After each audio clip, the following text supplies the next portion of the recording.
Alô, meu Brasil, meus seguidores, internautas, bem-vindos ao Geraldo Luiz TV, o nosso encontro aqui semanal. Hoje eu vou receber uma pessoa que eu tenho um profundo respeito. Eu tenho vários colegas de televisão, poucos amigos em televisão. Na verdade, eu não vejo tanto esse profissional. Por um erro nosso, por um erro meu talvez, gostaria de ter mais a amizade dele, porque existe uma coisa chamada lealdade. A lealdade do carinho, a lealdade de você torcer para alguém, de você ver alguém dando certo, e falar, caramba, que felicidade, que bom que ele está dando certo. Dono de uma sabedoria e humildade.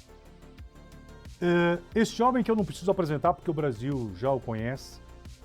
Eu tenho uma trajetória com ele de amizade de quase 30 anos. Eu era um repórter policial, radialista no interior. Ele não tinha também despontado na televisão, mas já era um profundo conhecedor porque, como sendo policial, já conhecia tudo sobre criminosos. E foi a questão criminal de um ex-repórter policial, na época repórter policial, e um delegado que uniu e, pera um pouquinho. Aí eu comecei a ouvir lá em Limeira, e eu sempre buscava pessoas de fora para linkar, para levar no meu programa de rádio e depois na TV Jornal de Limeira, uma TV comunitária. Começou aí. Eu estou falando de uma figura hoje que o povo gosta. Sabe quando o cara cai no gosto do povo? Nós sabemos que os programas policiais têm um imã com o telespectador. Eu vim dele, não vou cuspir no prato que eu comi, que tá um repórter policial. Mas quando se fala de Jorge Lordello, se fala de uma audiência garantida e conquistada. O povo sabe. Eu digo sim que esse é sim o rei da audiência da Rede TV. E é bom, a Rede TV sempre disse isso. Toma, porque qualquer dia uma joia como ele, tão respeitado. Fala especialista em segurança, não. Eu não tenho o Jorge Lordello como um comentarista ou especialista em segurança. Ele sabe fazer televisão. Já falei. Hoje, o campeão de audiência, Lordello, bem-vindo! Obrigado pelo convite, Geraldo. Obrigado pelas palavras. E poucas palavras. Lordello, você, quando você começou, eu lá na Record na época, e você começou o teu espaço na televisão, eu fiquei muito contente. E ele sempre, tô feliz por você, eu também tô feliz por você, Lordello. E quando eu te vejo hoje atuante, porque você gosta do que você faz, eu fico muito feliz em te ver hoje com esse respeito do Brasil que você tem. Obrigado, Geraldo. Geraldo, a gente tem muitas passagens em comum. Começou no telefone, quando eu dava entrevista para você e não conhecia a sua imagem, mas a sua voz sempre foi muito marcante na minha vida. Depois eu me recordo que você me liga um dia e falou, Lordello, eu estou numa TV comunitária aqui em Limeira, me dá uma força. E eu não conhecia bem a sua imagem ainda. E aí nós combinamos um dia, fui para Limeira, participei do seu programa lá em Limeira. Depois do programa, não sei se você vai lembrar, você me convidou para jantar no restaurante. Jantamos e eu voltei para São Paulo. Eu fiquei contente em te ver lá naquele programa e eu percebi que você levava muito jeito. Passado alguns meses, eu estava almoçando no restaurante, tinha um televisor sem som. Quando eu olho, Geraldo Luiz na Record. Quando eu vi, eu falei, caramba, o Geraldo conseguiu, porque você tinha me dito que o seu sonho era trabalhar em TV aberta. Me lembro que eu liguei para você e eu fiquei realmente espantado com a velocidade que você conseguiu ir para a TV aberta, mas você foi fazendo um tremendo sucesso. E aqui eu não poderia deixar de te agradecer, porque quando você estava fazendo esse enorme sucesso na Record, você me convidou várias vezes para a gente ir no local de crime. E nós visitamos vários locais e o que eu mais gostei, que eu fui com você, foi naquela morte do MC lá em Campinas. Como é que ele chamava o rapaz? O da Leste. O da Leste. Aliás, o que você fez? Não, eu me lembro que teve o diretor de jornalismo, que era o Douglas Tavolaro, o Clóvis, me chamaram depois do programa. Você nunca soube disso. Depois que teve a morte do MC da Leste, e já todo mundo queria ir comigo. Falei, não, eu quero que vá o Lordello, porque ele sabe sobre o local de crime, ele não fala besteira, ele não brinca. Enfim, fomos lá para Campinas. Nós fizemos uma reconstituição televisiva. É verdade. Pegou uma fita métrica, ele conseguiu respostas que peritos criminais não conseguiram. Falei, caramba, o Lordello, sem querer, querendo, não chutou. Ele acertou, Foi de lá que deram tiro no da Leste. Na época, deu 14 pontos em cima do Jornal Hoje. E aí, quando eu cheguei na redação, o Douglas falou, esse cara é bom, hein? Esse Lordello, ele é bom. Então, foi marcante aquilo. Na verdade, eu estou na TV já há muitos anos, né? Inicialmente eu comecei na TV como um convidado, depois como contratado na Rede TV. Mas o que eu pude sentir nesses 30 anos, Geraldo, é o seguinte, tem apresentador que é só apresentador de palco. O cara é bom de palco e ponto. E tem apresentador que ele é bom de palco e é bom de rua. E aí você também tem os comentaristas, que tem comentarista que é bom de palco, mas que não consegue fazer rua. Então, quando você consegue juntar o palco e depois na rua e contar a história e colocar as pessoas na cena do crime. Então, tivemos algumas grandes reportagens, mas a do Da Leste realmente foi a mais curiosa e a mais interessante. E a inteligência que você tem, a inteligência crítica e de análise que o Lordello tem, é uma coisa impressionante. Ah, mas é porque ele é policial. Mas tem policial que não tem isso. Eu convivi como sendo jornalista, ex-jornalista policial, eu convivia com tiras que não tinha, né, o faro da coisa, delegados que não tinham a perspicácia da resposta do local do crime, porque o local do crime fala. Sim. Geraldo, quando entrei na polícia, com 22 anos de idade, com uma paixão que eu queria ser policial. Na realidade, essa paixão veio de uma palavra chamada detetive. E essa palavra detetive eu descobri quando a minha falecida mãe, a dona Nazaré, que era professora, ela queria fazer os filhos lerem, ela trouxe um livro do Conan Doyle. Para quem não conhece, o Conan Doyle foi um escritor do século XIX na Inglaterra que criou o personagem Sherlock Holmes. E o Sherlock Holmes era o detetive que descobria qualquer crime. Depois de eu ler, Geraldo, todos os livros de Conan Doyle, minha mãe começa a trazer os livros de Agatha Christie. E Agatha Christie tinha um outro detetive, que era o detetive Hercule Poirot. E eu, com 13, 14, 15 anos, devorando esses livros e me colocando na cena do crime junto com o detetive Poirot e com essa turma toda. E nisso, com 16 anos, eu falei, eu quero ser polícia. Mas quero ser polícia, comecei a pesquisar. Bom, quem que investiga? É delegado de polícia. Fui fazer faculdade de Direito com a única vontade, eu fiz a faculdade inteira na PUC para ser delegado. Tanto é, bateu 22 anos, eu me formo na PUC, presto o primeiro concurso, passo em 14º lugar num concurso para 10 mil pessoas. E na época, a Veja me fez uma matéria comigo, falou, olha, esse Lordello aí é o delegado mais jovem do Brasil. E quando eu fui para a delegacia, eu me investia como delegado, mas eu tinha a cabeça do detetive, dos livros que eu assisti. E os livros mostravam que a cena do crime é super revelador. E por isso que o meu YouTube hoje chama-se Na Cena do Crime. Por quê? O delegado, o investigador, seja quem for, que analisa a cena do crime, você já sai praticamente com a autoria ou um caminho determinado. E eu passei a fazer isso em televisão. Então, é o diferencial de um cara que gosta, uma pessoa que teve a prática, que sempre estudei e tive a prática, e a televisão me dá essa oportunidade da gente poder fazer reconstituições, simulações e aprofundar aquilo que outras pessoas não enxergam.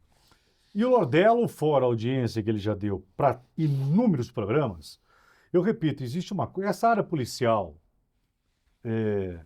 os colegas da editoria de polícia que possam estar nos vendo agora sabem perfeitamente disso.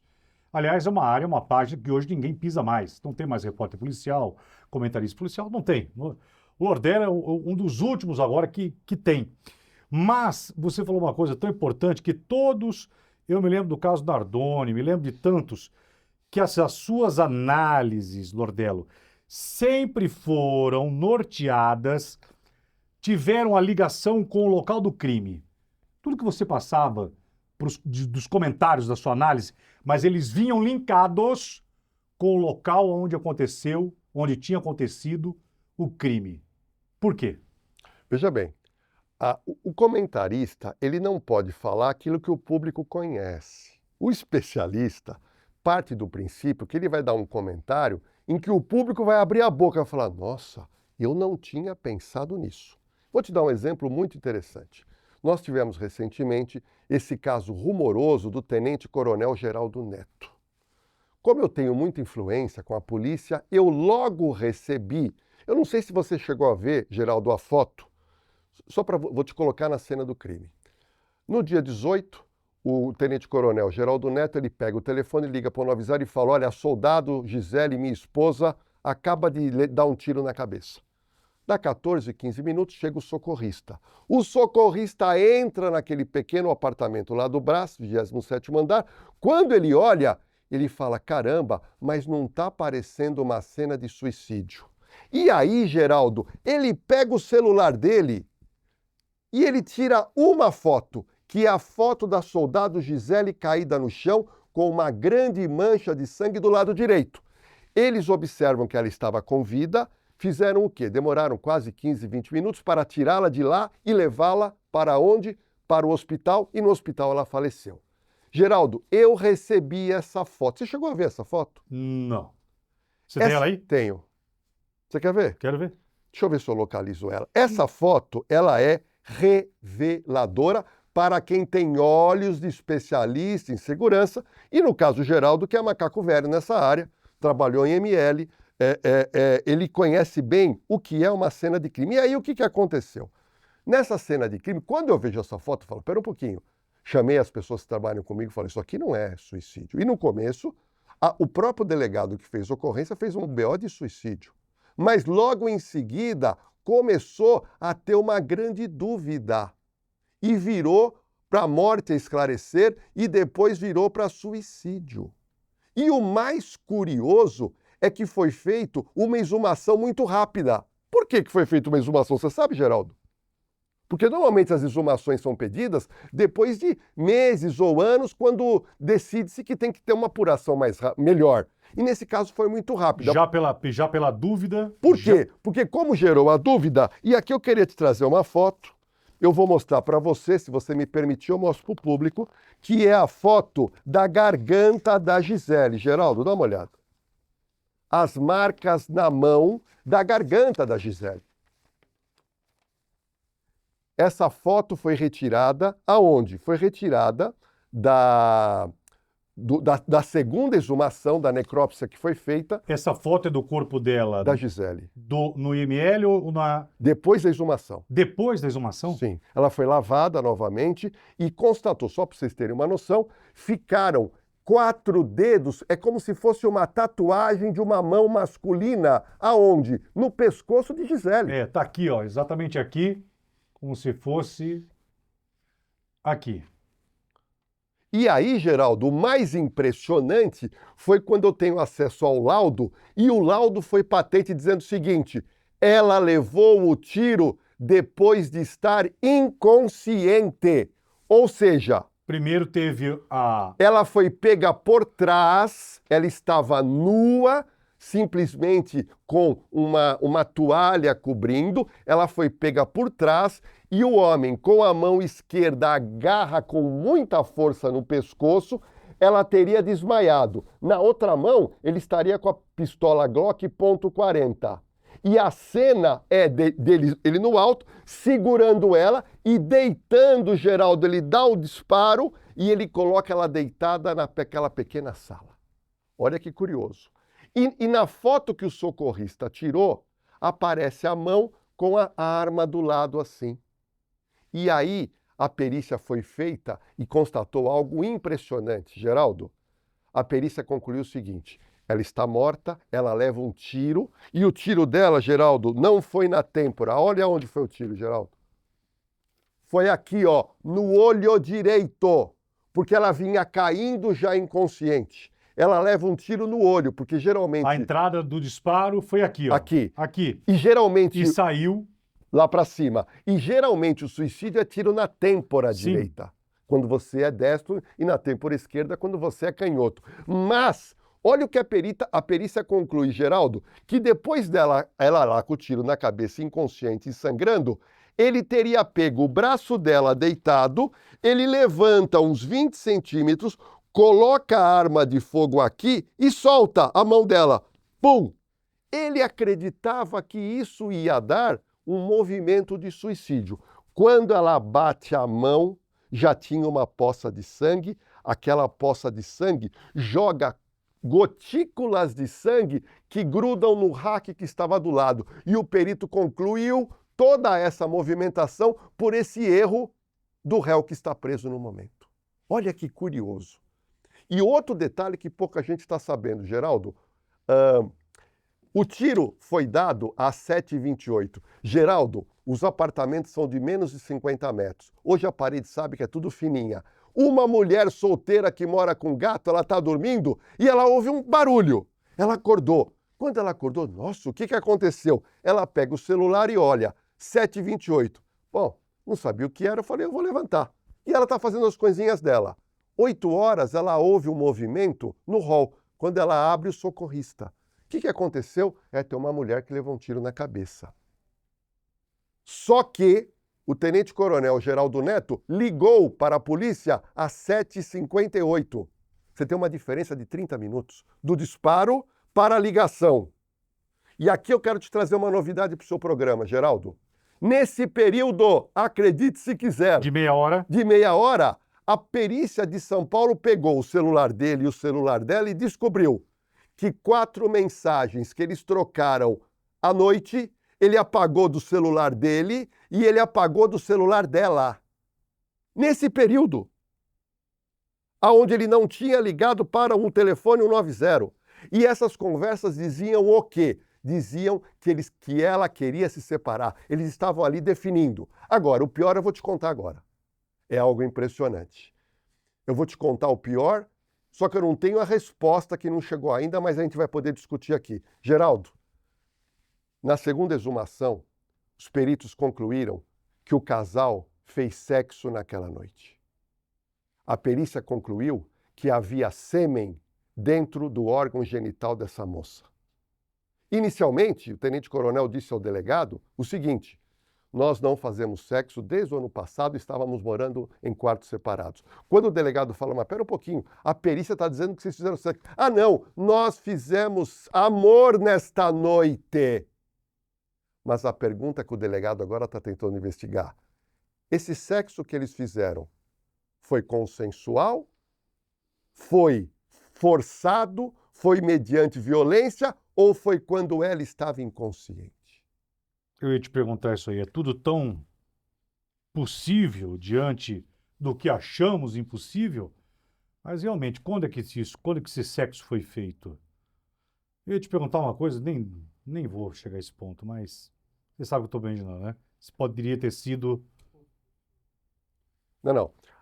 Só os dois estiveram no apartamento e eles estavam realmente numa fase de separação. Tanto é que a filha dela, de 7 anos, não queria mais ficar no apartamento. Por quê? Porque ela sentia que não havia conexão entre ela e o padrasto. E ela não queria mais ficar. E o padrasto e o casal estavam nessa fase realmente de separação. Agora, para surpresa de todos, eles fizeram sexo naquela noite. Ou talvez na manhã ou na madrugada. Mas a morte, em tese, foi 7h28, porque a vizinha ouviu o tiro. E o mais curioso, né? O tenente-coronel ligou para um desembargador que é amigo dele de 30 anos. E ele não deu um telefonema para o pai e para a mãe de Gisele, que ficou sabendo através de uma policial feminina que ouviu no rádio da polícia que ela tinha sido baleada e estava quase para morrer e realmente morreu. Ou seja, um caso muito rumoroso. O tenente-coronel deu uma carteirada nos policiais que estavam lá de menor patente, entrou no banheiro, trancou a porta, se lavou quanto quis. Tanto é que o exame nas mãos não deu pólvora na mão dele, e depois ele foi para a delegacia e contou uma história para boi dormir, e essa história foi desvendada em menos de 10 dias. Tudo isso que vocês estão ouvindo, é exatamente a análise do local do crime. Quando o local do crime é estudado, quando o local do crime é entendido, por isso que na minha época de repórter policial eu respeitava pra caramba, Lordelo, os delegados que ficavam muito tempo no local do crime. Porque o local do crime fala e o cadáver também fala. Olha, na academia de polícia, quando eu fiz com 22 anos, para quem não sabe, aqui em São Paulo, você entra na USP, à esquerda tem a academia de polícia civil. Tinha um delegado lá, antigo, já aposentado, ele falava assim: quando vocês forem em local de crime, tira todo mundo do local e fecha a porta. Isso. Deixa o silêncio vir, olha para o cadáver, olha para cada local daquela cena do crime e depois olha para o cadáver, porque ele praticamente está querendo te falar quem o matou. É isso mesmo. Quer uma outra, quer várias situações de ML, da época que eu trabalhava em ML, antes de ser repórter policial e depois, olha só que loucura isso. Você está mexendo na minha memória, só vou lembrar o nome do delegado. Tocou o telefone do ML, eu acho que era o auxiliar Lima, auxiliar de necrópsia Lima, que eu trabalhava com ele, e falou assim, o delegado ligou aqui gritando para vocês não lavarem o corpo. Não lava! Não lava o corpo.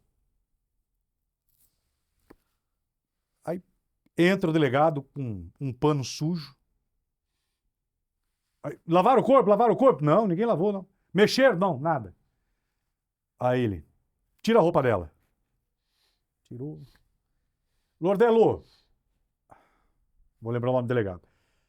Esse policial ficou em cima da mesa de necrópsia. Ele sentou, botou o corpo e falou assim, ó, vira o corpo pra mim. Aí botou a luva, virou ele assim, ó. Levanta a perna dela. Vira pra mim.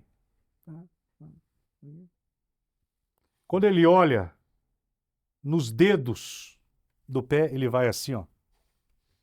Pega aqui. Assim, consegue tirar esse barro pra mim daqui? Aí com o saquinho, aí o Lima, auxiliar, você, Esse delegado é bom. no dedão, e assim, dentro. Tira outro aqui. E outro aqui. E outro aqui. Aí ele vai no pé, só em um pé. Aqui na polpa aqui do coisa aqui. Todo sujo de barro. Aí ele, no pé. Você pode tirar pra mim aqui? Ligou pro perito, falou, preciso de você no ML aqui pra fotografar. Volta, o pessoal do IC, pá, pá, pá. Tinha sido levada essa moça por uma pessoa da família nesse local onde ela tinha sido morta. O local onde tinha sido encontrado o cadáver não era lá, não tinha sido o assassinato lá, tinha sido numa outra área rural e na casa onde era a areia bateu. Enfim, olha que inteligência e o respeito ao local do crime e ao cadáver que fala. Olha, o local do crime é um negócio impressionante. Quero te contar um caso, Geraldo, que eu nunca te contei, de um caso que eu fiz. Eu fui chamado para ir numa chácara muito rica de uma família que estava fazendo uma comemoração e em dado momento encontraram a matriarca, que era a dona de tudo lá, enforcada numa árvore. Ela se afastou, tinha um banquinho e ela estava enforcada. E me ligaram e falaram, olha, delegado, tem um local de enforcamento, papapá. Então você vai com essa indução que a mulher se enforcou. Ok. Quando eu chego lá, e eu gostava muito de fazer local de suicídio, porque eu estudei muito isso em medicina legal. E o enforcado, ele tem características próprias do enforcado. Por quê? Primeiro que ele coloca a corda no pescoço, ok? Essa corda ele tem que amarrar em algum lugar e depois ele tem que subir em algum lugar para ele chutar com o pé e ele leva o tranco e ele é parado aqui na região do pescoço. E quando ele toma o tranco, o que acontece? Quebra esse ossinho aqui chamado ióide. Esse osso aqui é tão engraçado, Geraldo, é o único osso que não é ligado a nenhum outro osso. Ele é ligado só à cartilagem. Quando quebra esse osso, a pessoa começa a não conseguir respirar e ela morre por asfixia, que é falta de ar. Só que tem outros detalhes do enforcado. O enforcado fica com o olho assim, ó. Olhos o meu professor de medicina legal falava, olhos esbugalhados. E outra coisa ele fala, dá uma olhada na língua, a língua para fora. Geraldo, tem língua de enforcado que vem até aqui. A língua roxa e outra coisa que esse professor falava, dá uma olhada dentro da boca, porque você vai ter uma espuma, que eles chamam de umas escumas, que forma umas espumas. E aí, a última coisa, olha, local de homicídio, você está desconfiado que aquilo foi assassinato, vai no ML, pede para o médico legista abrir o peito para dar uma olhada nos pulmões, porque no enforcado forma uns pontinhos que é só característica do enforcado. Então eu fui lá, quando eu olho aquela cena... E da ejaculação, você sabe? Também pode acontecer ejaculação. A maioria dos enforcados, Pode acontecer. a maioria É. ejacula. Então, primeira coisa que um bom legista, enforcou e tal, olha lá a cueca, olha a calcinha, para ver se tem ejaculação. Se tiver ejaculação, por causa daquela, dá uma... Geraldo, eu vou te contar uma coisa que eu acho que você não sabe. Hum. Você assistia ao seriado Kung Fu? Não, tá. Sabe quem é o Kung Fu? Sim.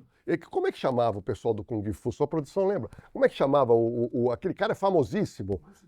Não é o Bruce Lee, é o ator mesmo que fazia o Kung Fu, que era um ator americano. Bom, o Kung Fu, ele depois, já com uma certa idade, ele foi gravar um filme lá na Ásia.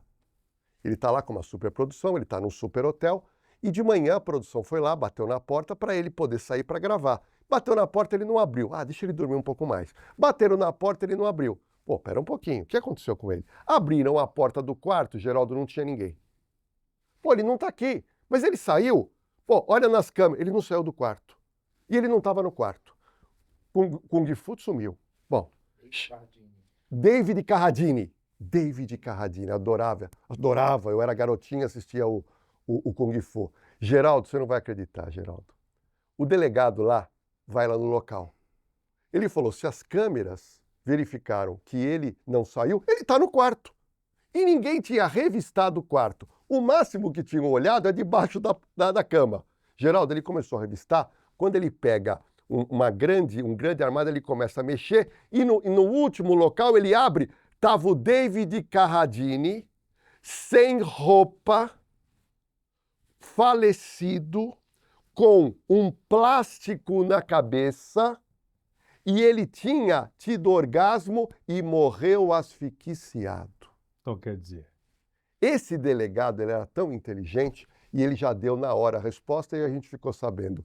Ele falou o seguinte, existe uma prática de excitação, de você sentir um pouco de falta de ar e se masturbar ao mesmo tempo, que isso alegam que é uma tradição lá no Oriente, você tem uma ejaculação maior. E ele fez essa prática, só que nessa prática ele exagerou com o saco na cabeça e ele morre asfixiado. E ele teve a masturbação, ele teve a ejaculação. Então, local de crime, e eu digo isso até para policiais jovens, estudem medicina legal, estude criminalística, porque o local de crime é praticamente, você descobre tudo o que aconteceu. Muito legal isso. Outra coisa que vê só, eu não combinei nada, não falei nada com o Corrodelo. Uma coisa que qualquer legista presta muita atenção, unhas, né, Lordelo? Sim. É porque a unha, né? Veja bem, quando alguém te ataca, você vai se defender. Então, quando você se defende, você tem dois tipos de lesão. A primeira lesão é a lesão de defesa. Então, imagina uma mulher sendo agredida. Ela está levando pancada onde? No antebraço. E ela também está tentando impedir a agressão. Então, essas análises são muito importantes. Agora, o pior, Geraldo, é quando o médico legista não tem vontade de fazer o trabalho bem feito, e você vai saber e vai concordar comigo. Tem médico legista que não faz autópsia, quem faz é o assistente, o auxiliar de necrópsia. Então, quando a necrópsia é mal feita, o delegado fica vendido, o promotor fica vendido, e muitos crimes não são desvendados porque a perícia foi mal feita. Uma perícia mal feita não é só uma necrópsia que não foi feita, né, Lorena? Tem muitos pontos. Quais pontos de falhas que você falou, existe uma lei básica para peritos criminais que, se eles não fizerem isso, vai ter erro. O que você acha? O erro mais grotesco. Não, vamos lá. Quando você fala de perícia médico-legal, o Geraldo trabalhou com isso e eu frequentei também. Para quem não sabe, o local onde se faz necrópsia, na sala, é um cheiro desgraçado. Muita gente chega perto e já não consegue nem entrar. Outro detalhe, poucas pessoas conseguem assistir uma necrópsia. Poucas pessoas conseguem, consegue assistir um médico legista abrindo um peito, abrindo um crânio. Você sabe o que eu fazia no IML para suportar? Pessoas, né? Isso é para poucas pessoas. Desculpa, sabe o que eu colocava no nariz ou não? Colocava algodão. Vic Vaporub para sim. não... Porque o cheiro é forte. Então eu lotava de Vic para não, por causa do cheiro, não coisar. Então, na realidade, você pega um corpo, ele tem que ser lavado inicialmente, e o médico tem que olhar inicialmente a parte de fora, que é você verificar lesões. Qualquer lesão é importante. E outro detalhe, além das lesões, é tentar o médico legista captar algum material genético que está no corpo dela, que pode ser a verificação das unhas, um material genético que houve um arranhamento, alguma coisa nesse sentido. Então, agora, o local do crime é algo que a polícia brasileira tem uma certa dificuldade, que é da preservação. Você lembra do caso Pesseguini? Da Zona Norte, que foi morta toda a família de um sargento da rota e da mulher dele, que era cabo da rota? Que depois foi até suspeito o filho. O filho, o Marcelinho. Me lembro. Apareceu morto. O sargento da rota, a esposa, que era cabo Marcelinho, 14 anos, a avó e a tia-avó. Foi uma coisa horrorosa. E o que aconteceu? Eu estava vendo pela televisão na hora, quando aconteceu, a casa estava filmada e entraram dezenas e dezenas de policiais, deputados e senadores. Porque era uma família de policiais. Quando eu vi aquilo pela televisão, mas ninguém pode entrar. Você tem a cena de crime, você tem que preservar. O primeiro policial que chega, ele tem autoridade de fechar a porta e pode ser general, pode ser o que for. Aqui não entra. Tem que ligar para o delegado entra, faz a primeira vistoria, o delegado chama a perícia e o local tem que ficar totalmente fechado. E nós temos essa coisa do policial curioso. Todo mundo quer ir olhar, mas ninguém tem que olhar porque você pode influenciar. Mas nesse caso, apesar que muita gente entrou, vou te dar uma palhinha, e eu me recordo naquela época que muitos apresentadores iam por uma linha que não era o Marcelinho que tinha matado a família e depois cometido suicídio. 90% das pessoas iam nesse lado. E o Jorge Lordello, na época eu fazia a Sônia Abrão todos os dias, eu era a única pessoa que dizia, olha, a linha mais correta é a linha de que o garoto de 12, 13 anos matou toda a família, depois ele se matou. Bom, eu era voto vencido em relação aos outros canais de televisão. Bom, a polícia estava muito chateada naquela época com o que os apresentadores estavam falando, porque a linha da polícia era a mesma da minha. E aí, numa sexta-feira à noite, o Instituto de Criminalística manda para todos os canais o laudo, 300 páginas. Eu passei o fim de semana inteiro estudando aquilo, li umas 3, 4 vezes.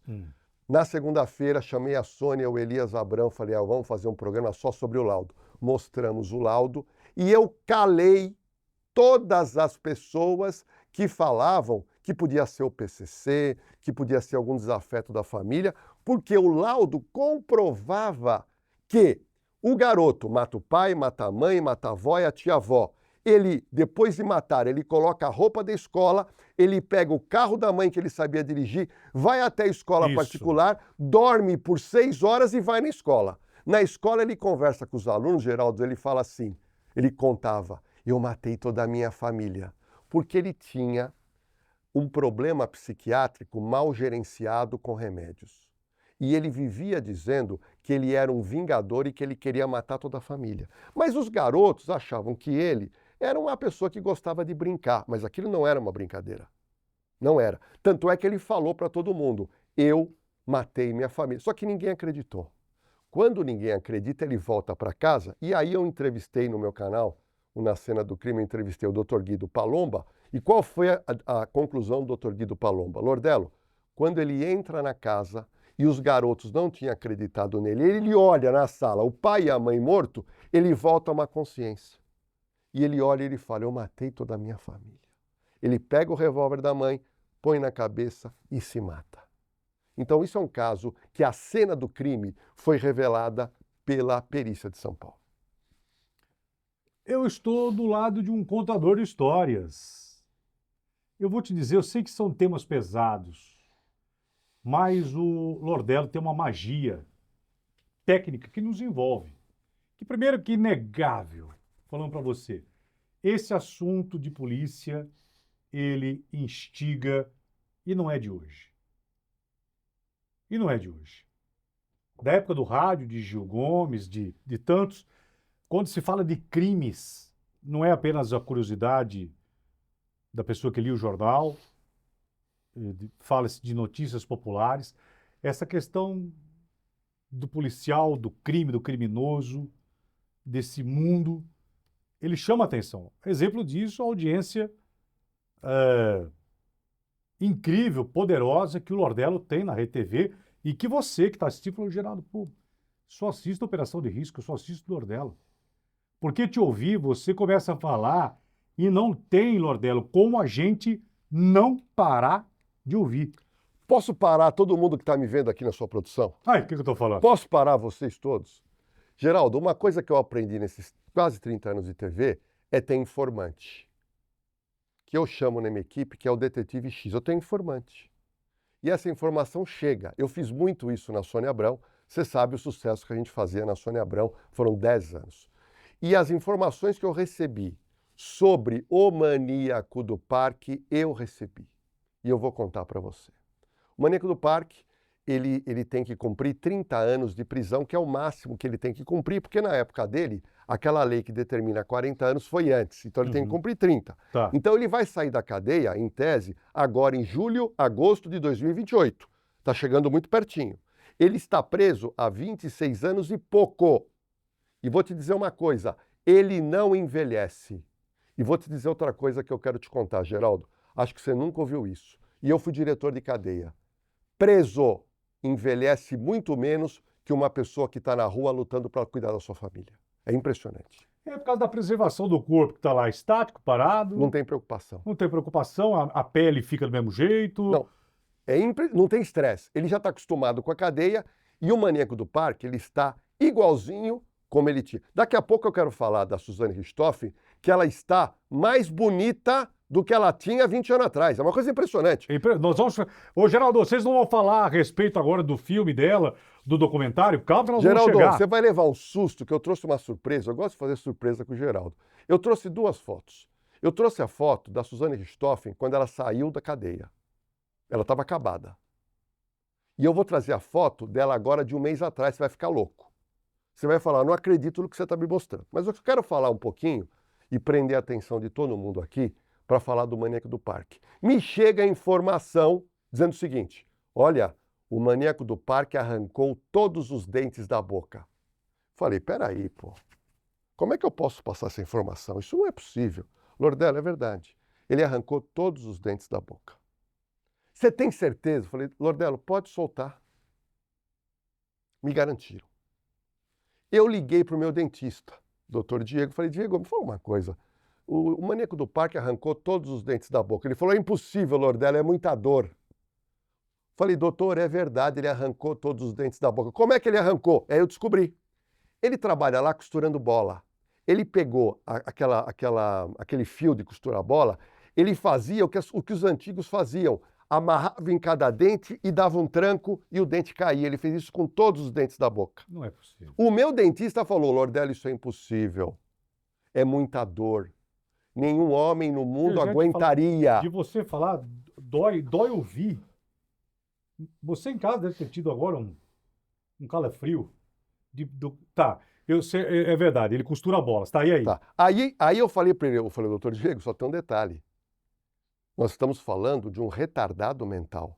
Aí ele parou e falou, bom, Lordello, aí você tocou num ponto, porque a pessoa que tem um problema mental, ele pode realmente não sentir dor, por causa do problema que ele tem mental. E aí ele concordou comigo. Bom, então isso é fato. O maníaco do parque hoje é banguela. E aí eu fui conversar com os meus amigos psicólogos e psiquiatras forenses. E eles me disseram o seguinte, a única explicação, Lordello, é a seguinte. No laudo criminológico do maníaco do parque, ele foi constatado como sendo canibal. Olha que interessante. O maníaco do parque, verdade, Geraldo, tá. era broxa. Isso. O maníaco do parque tinha a chamada fimose tipo 2. Ele não conseguia ter ereção. Ereção, exato. E aí, o prazer dele não era sexual. O prazer dele era matar as mulheres porque ele tinha raiva de mulher e ele tinha o prazer de morder as partes íntimas. Só para você ter uma noção, foram 7 meninas de 20, 22 anos encontradas no Parque do Estado. Ele matou a primeira. Matava através da asfixia. Depois ele fazia o quê? Ele comia. Ele mordia as partes íntimas e voltava para casa. Geraldo, isso ele confessou e eu li o depoimento. Ele pegava a moto no dia seguinte, voltava para o Parque do Estado e mordia de novo. Voltava para casa. No dia seguinte ele voltava. Terceiro ou quarto dia, o corpo começava a cheirar, ele parava e ele ficava na dele, até vir a vontade de matar de novo. E aí um psiquiatra falou para mim, Lordelo, ele arrancou os dentes porque na cabeça doentia dele, arrancando os dentes, a vontade de matar acabaria. E na época, eu me recordo, eu guardei essa foto, o delegado mandou fazer essa foto aqui, Geraldo. A arcada dentária do maníaco do parque. Isso não é, isso aqui é a arcada dentária do maníaco do maníaco do parque. Ok, aqui, Fábio, nosso mais do que câmera, nosso... E por que o delegado fez isso? Porque os corpos estavam todos mordidos. E o delegado quis, na época, fazer um confronto da mordida dele com a mordida no cadáver. Cena de crime. Cena de crime. Agora, eu tenho mais duas notícias do maníaco do parque agora para te contar, Geraldo. Segunda notícia. O laudo psiquiátrico dele lá atrás dizia o seguinte, ele queria ser mulher. Ele queria ser mulher. E sabe o que aconteceu? Ele está se vestindo com roupas femininas, depois de 26 anos de cadeia. Está aqui.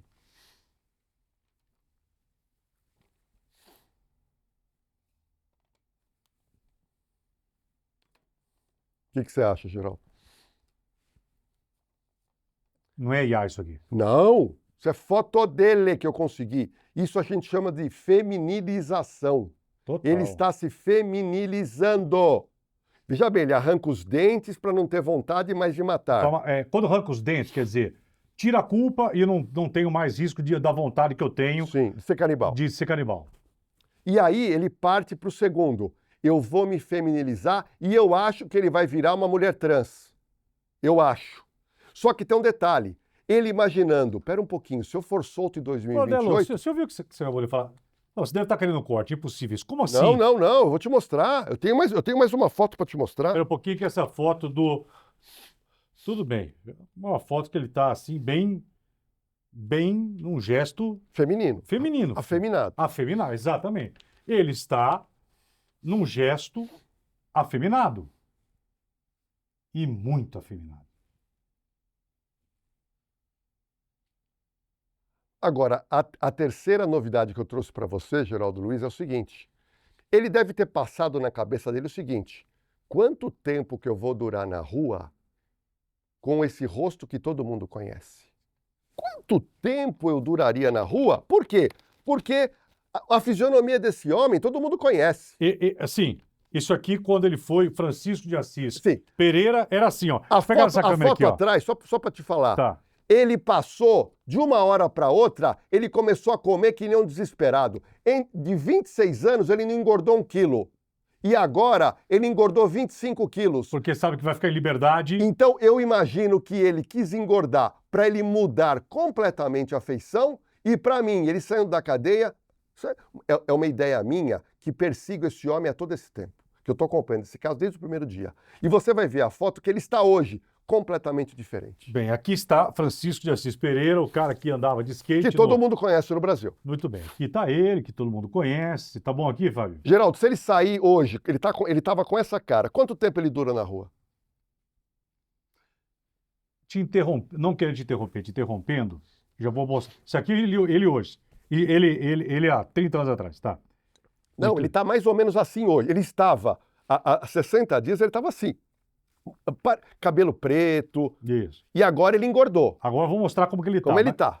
Mas antes de você falar, quando o Pedrinho Matador foi solto, que ele saiu da liberdade, Cabo Bruno, existe a régua que se repete.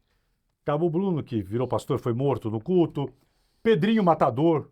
Morto em Mogi das Cruzes. Que ficou em liberdade, virou pastor, mataram na porta da casa. Falei para ele, vamos matar você. Bandido da Luz Vermelha. Sim, mas esses bandidos, a população não tinha raiva. Esse aqui tem ódio. Mas porque bem, o Pedrinho Matador, ele matava bandido. Sim. Ninguém tinha raiva. Bandido da Luz Vermelha. Bandido da Luz Vermelha. Agora, esse rapaz matou meninas de 20 e 22 anos numa atrocidade. Ou seja, as pessoas têm raiva do maníaco do parque. Então, eu entendo que ele na rua iria levar um cacete, iam fazer justiça com as próprias mãos. Mas aí, a inteligência que ele tem de uma pessoa com problemas sérios de mente, ele engorda. Como é que você, 26 anos, você mantém o mesmo peso E você vai mostrar a foto como ele está. Hoje. Abre as duas fotos para ficar bem claro. Ele... Olha que coisa de louco. E a pergunta que eu faço para o pessoal do seu podcast, Geraldo, ele seria reconhecido do jeito que ele está? Impossível. E digo mais, imagina ele, uma mulher trans. Ele teria uma vida nova. Ele pode até mudar de nome. Como Suzane Richthofen não se chama mais Suzane Richthofen. Mudou. Chama-se Suzane Silvia Magnani. Luíse Magnani. Suzane Luíse Magnani. Só que nós estamos no Brasil, se esse cara sair aqui, o Francisco Assis Pereira, 2 meses depois vai ter um documentário dele. Já vão encher o cara de dinheiro. Né? A família dele vai querer ganhar dinheiro com ele. Começar. Família dele vai querer... Ó, entrevista, cobra para dar entrevista. Você sabe disso. Então, e você acha que ele vai sair, vai ter que botar em liberdade mesmo? Olha, em tese, ele vai ter que ser solto. Geraldo, eu acompanho as grandes histórias de grandes matadores. Todos, depois de cumprirem a pena, foram soltos. Só 2 não foram soltos. Só 2. Vamos lá, quem? Champinha. Eu ia te falar, tá aí. O Champinha foi preso com 16 anos. O Champinha, ele tá detido ainda hoje, mas é o único caso de menor. Veja bem, ele foi detido com 16, ele está com 35. Quando ele matou Felipe Café e Eliana Friedenbach, ele tinha 16 anos. Ele tinha 16 anos. E uma questão jurídica conseguiu mantê-lo detido. O outro, existe um preso no Brasil, que eu contei no meu canal, na Cena do Crime, ele está detido há 50 anos e ninguém consegue soltar, Geraldo. Você sabe quem é? Quanto tempo de crime? Ele está detido, preso, 50 anos. Caramba, Lordelo, peraí, calma. É o único, para mim, até eu coloquei no meu canal, que eu acho que é o preso que está preso seguidamente no mundo o maior tempo. 50 anos, ele está com 83 anos, e eu consegui uma entrevista com ele, onde ele fala, eu quero sair, está sendo feita uma injustiça comigo. Geraldo, Chico Picadinho. Caraca, Lordelo. Chico Picadinho. Sabe quantas pessoas o Chico Picadinho matou? 2. Mas está 50 anos preso. Onde ele está, Lordelo? Ele está no interior de São Paulo. Se formou em Direito na cadeia. Chico Picadinho. E outro detalhe, o maníaco do parque matou 7 mulheres identificadas, mais 4 que não encontraram o corpo. O Pedrinho Matador que você falou, matou mais de 50, foi solto. Então, em tese, tem que soltar pela legislação. Qual a única maneira de não soltar? É um exame criminológico, se for pedido. Que comprove que ainda tem... Seja um exame tão pesado que fale que ele não pode sair da cadeia. E não pode ser feito isso com o maníaco do parque? Sim, mas eu volto a repetir que todos os outros grandes matadores que já foram soltos. Com exame ou sem exame, foram soltos. E como que você analisa, Lordelo, a possibilidade e que risco que nós... Quer dizer... Se ele for solto, quando que ele ganharia a liberdade? 2028. Agora, junho, julho ou agosto de 2028. Não é brincadeira. Outro que está para sair, outro que vai cumprir os 30 anos de pena, o Marcola. Fernandinho Beiramar, todos vão sair agora. Vai segurar como? Lordelo, é... É fato. Porque a parte de cumprimento de pena é matemática. É matemática pura.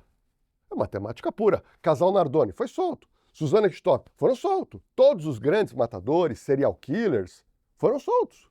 Depois de cumprir a pena. Antigamente você tinha que cumprir 30. Crimes de 2019 para cá, se você tiver penas altas, você tem que cumprir hoje 40 anos. 40 anos. Para o telespectador, para o internauta que está ouvindo agora o Lordelo, é assustador. Quer dizer... Imaginar que um Francisco de Assis Pereira, uma amiga do parque, num país... Cumpriu, vai ter que ser colocado em liberdade. Quer dizer, mas como que está a mente desse cara que arrancou os dentes e não vai mais matar? Geraldo, eu vou te contar uma coisa. Geraldo, eu vou te contar uma coisa que eu acho que você não sabe. Durante o cumprimento de pena, mais ou menos, vamos por aí uns 12 anos, uma mulher psiquiatra muito estudiosa, doutora Hilda, ela foi no presídio onde estava o maníaco do parque, pois ela estava fazendo uma pós-graduação sobre maníacos, tá? Sobre psicopatas maníacos. E ela perguntou se ela podia entrevistar, o diretor falou, olha, se o preso quiser, pode. Aí o cara falou, quem está preso aqui é o maníaco do parque. Quando falou isso, abriu uma luz. Nossa, é ele que eu quero. E ele perguntou, bom, eu vou falar com o maníaco do parque se ele quer passar por uma entrevista com a senhora. Bom, e você sabe que todo psicopata adora falar com a imprensa, adora. E foi marcado, então ele foi combinado um determinado horário, a doutora Hilda foi, ele foi retirado da cela e foi colocado numa sala, que seria mais ou menos igual ao parlatório, onde o advogado conversa com o preso. Imagina uma mesa, você aqui e o maníaco do parque e aqui a doutora Hilda, numa distância aqui de uma mesa normal. Bom, o que aconteceu? A porta estava aberta e o agente penitenciário ficou dentro da sala. Começou a entrevista, o maníaco do parque começou a se mostrar incomodado. Não, é muito barulho, doutora, eu não consigo refletir. Não, é muito barulho, precisa fechar a porta. A doutora falou para o rapaz, olha, fecha a porta, por favor. Aqui é uma conversa, não é com o maníaco do parque. É uma conversa de uma profissional de psiquiatria com uma pessoa doente. E aí, o agente penitenciário fechou a porta e o pior, ele saiu da sala. Então ficou numa pequena sala, o maníaco do parque, de frente com a doutora Hilda. Geraldo, acredite se quiser, porque eu consegui a entrevista com essa mulher. Deu 5 minutos de uma conversa inicial entre uma médica e um preso. Geraldo, ele pula como um gato, ele pula e agarra o pescoço da doutora Hilda. Então, ele se projeta o corpo dele, agarra o pescoço e ele ficou tete a tete com a doutora Hilda. E aí a doutora Hilda falou, com o olho esbugalhado, você vai me matar? Ele contou uns 5 segundos, soltou, brincadeirinha, doutora. Vamos continuar com a entrevista. E ela me disse que ela foi mais 5 vezes entrevistá-lo. Então esse é o maníaco do parque. Quem que faria isso, Geraldo? Quem que teria uma atitude como essa? Então uma pessoa doente que não pode viver em sociedade. Só que os nossos congressistas hoje, Geraldo, só serve para uma coisa, pegar celular, fazer vídeo e postar para ter voto. Eu não vejo ninguém fazendo projetos decentes para consertar o Código Penal e o Código de Processo Penal. Entendeu? Então, a justiça solta, porque a lei manda, pessoas perigosíssimas que deveriam estar encarceradas. Não dá para realmente imaginar, é apavorante imaginar que um homem como esse, que a sociedade possa correr o risco. Imagina as famílias, de repente até pessoas da família podem estar vendo, como que uma dessas mães, desses irmãos, se sente em saber que o assassino da sua irmã, o assassino da sua filha pode estar em liberdade. Não é nem medo, é revolta, deve ser um misto de coisas assim. Você fala agora do Marcolas, do Fernandinho Belamar, mas aí já não é uma questão policial, Lordela, é uma questão política, da mudança de um país que não acorda. Sim. Geraldo, como é que você me explica que o maníaco do parque recebeu 2.500 cartas de mulheres apaixonadas? Como é que você me explica que uma dessas mulheres, de tanta insistência de ir lá, casou com ele na cadeia? É verdade, fiquei sabendo, isso então, aí acompanhamos. Entendeu? Mas, então, como é que você explica? Como é que você explica que Suzane Richthofen vai virar uma artista agora, protagonista da Netflix? Quer entrar nesse assunto agora?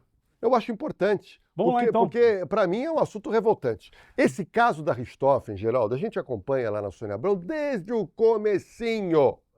Desde o comecinho. E digo mais, até hoje, Suzane Richthofen deu uma entrevista. Ela deu. Que foi pro Gugu. Que foi pro Gugu. Ela deu entrevista com quem, Geraldo? Junto com o Sandrão. Com o Sandrão. Então ela deu. Ela e o Sandrão. A pergunta que eu faço pro seu público, ela deu entrevista de graça? Na época, você quer que eu fale? Não, todo mundo sabe. Depois, mas custou 20 mil. Não custou 20 mil, custou mais. Ah. Sabe o que eu levantei? 100 mil? Primeira coisa que eu levantei. Foi solicitado 3 máquinas de costura overlock. Cada máquina custava 12 mil reais, só aí são 36 mil. Só que depois ela teria recebido mais 120 mil reais naquela época. Aquela época, ok? Então, 120 mais 36, nós estamos falando de 156 mil. Porque ela não daria entrevista de graça. Ela não é besta. Ela não é psicopata que ela quer aparecer, ela quer dinheiro. Só que agora ela vai ser o destaque de um documentário aonde ela vai contar o que aconteceu. Só que ela vai contar na versão dela. E a versão dela não é uma... Não, mas pera um pouquinho. Geraldo, a minha vida toda eu entrevistei criminosos como delegado. E como apresentador, eu também entrevistei algumas pessoas lá na Operação Disco. A gente tem um quadro chamado Lordelo Entrevista, onde eu vou no presídio entrevistar alguns presos. Presos que querem dar entrevista. Eu pergunto da vida deles, Geraldo. Mas eu pergunto tudo. Porque hoje eu sou jornalista não querendo ibope para dar moral para criminoso. Espera aí, negativo. Eu tenho que perguntar, eu jamais... O Gugu é da área de entretenimento, é diferente da minha. Eu jamais faria uma entrevista chapa branca como ele fez, com ela dando risada, contando do namorinho com o Sandrão. Sandrão, que ela o Sandrão com o namorado dele, lá em Mogi das Cruzes, sequestraram, uma extorsão mediante sequestro, um garotinho de 12 anos. Mataram uma criança. E mataram a tiro e jogaram no meio do rio. E agora ela vai participar de um doc aonde ela exigiu. Ela exigiu uma série de coisas e a Netflix aceitou. Primeiro, grana.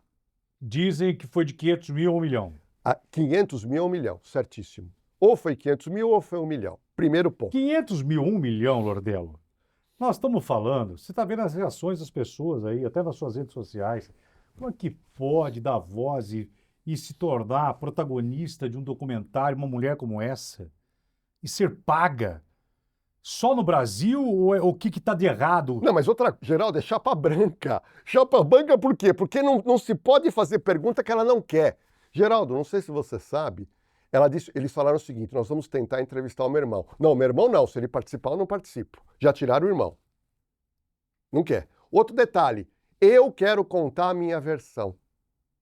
Eu quero contar a minha versão. E sabe qual que é a versão de um assassino? É sempre denegrir a pessoa que ele matou. Então o que ela vai dizer? E a gente já sabe alguns pedaços, que ela sofria de pais alemães muito rígidos. Que não tinha afeto. Ela falou que não sabia o que era afeto. Não sabia o que era afeto. E disse mais, olha, eu cheguei a ser agredida pelo meu pai. Não tinha carinho. Era um vazio. A minha vida era um vazio. E nesse vazio apareceu um rapaz chamado Daniel que preencheu esse vazio. E o pior, Geraldo, ela, durante o documentário, ela dá risada. Como é que alguém... Você viu aquela imagem? Como que você... Aquela imagem dela que ela tá... Essa imagem agora que Geraldo, os nossos editores vão colocar, que eu não sei se é o meu maravilhoso filho ou o meu maravilhoso Fábio. Dá uma olhada, essa imagem. Coloca, olha aí. Veja esse riso do quê? não, isso aí é um deboche. Para mim é um deboche de quem ganhou dinheiro, tá? De quem ganhou dinheiro e de quem quer dar um tapa de luva de pelica na sociedade brasileira. Mas vamos lá. Ela, outro detalhe, o marido dela que nunca quis aparecer, agora apareceu. Ele aparece. O médico que casou com ela aparece. E ela, uma das perguntas que foi feita para ela é o seguinte: como é que você conheceu o seu marido? Tá dando a impressão que é um talk show. Como é que você conheceu como marido? E ninguém sabia. E ela revelou, a gente ficou sabendo. A Suzane, depois que ela saiu da cadeia, ela queria ganhar dinheiro e ela montou um Instagram. Do chinelinho? O Instagram chama-se Su Entre Linhas. E lá ela vende chinelinhos. E esse cara que tinha uma atração por ela foi lá e comprou uns chinelinhos. E começou um papinho. E nesse papinho eles marcaram o encontro e casaram. Agora, ela saiu da cadeia com essa foto, Geraldo. Geraldo, essa é a foto que ela saiu da cadeia, tá? Que já estava com a cara de menininha estudantil, né? Mas ela estava mais acabadinha. Mas ainda está aqui. Ela tá na cadeia. Agora, Agora, olha como essa mulher está hoje, após 2 anos solta. Para mim, ela fez cirurgia plástica, ela está frequentando bons salões de cabelo, ela emagreceu. É impressionante como ela está hoje. Não, mas isso aqui é... Isso aqui é uma... Não é Photoshop, é foto não, real. isso aqui é uma outra... É uma mulher bem cuidada, Não parece dondoca, Geraldo? olha, isso aqui é um procedimento estético De alto padrão. de alto padrão. Olha os olhos, a mudança dos olhos, olha a pálpebra, Cabelo. o cabelo, e dá uma olhada no queixo. Ouve aí, dá uma olhada no Coloca queixo. uma foto do lado da outra. Ela como saiu Olha o queixo dela e como ela diferente. entrou. Olha aqui. O antes e o depois. Para mim mudou até... Para mim colocou até facetas. O dente realmente aqui, ó. Ah, sim. Tratamento dentário. Pois é. E aí tá todo mundo perguntando como que pode, por questão de audiência, Netflix qualquer um pegaria por questão de audiência. Sim. Não é, para televisão não é o faturamento da audiência. Para ela é a grana. A ambição da grana, quando ela teve a ambição da grana e matar os pais. Mas estão dando voz a uma mulher que vai falar mal dos pais que não podem mais se defender. E a notícia para fechar, porque depois que ela saiu da cadeia, tudo de bom aconteceu na vida dela. Ela casou, ela está com filho, agora ela está uma mulher que parece uma dondoca, ela vai ganhar de 500 mil a 1 milhão e ela acaba de se tornar inventariante no espólio do tio dela, o Miguel Neto, que deixou para ela só de imóveis 5 milhões, fora o que ele tem no banco que ninguém sabe. E a notícia que eu quero te trazer é que nesse inventário, ela é nomeada inventariante e o juiz não consegue localizar Andreas von Richthofen.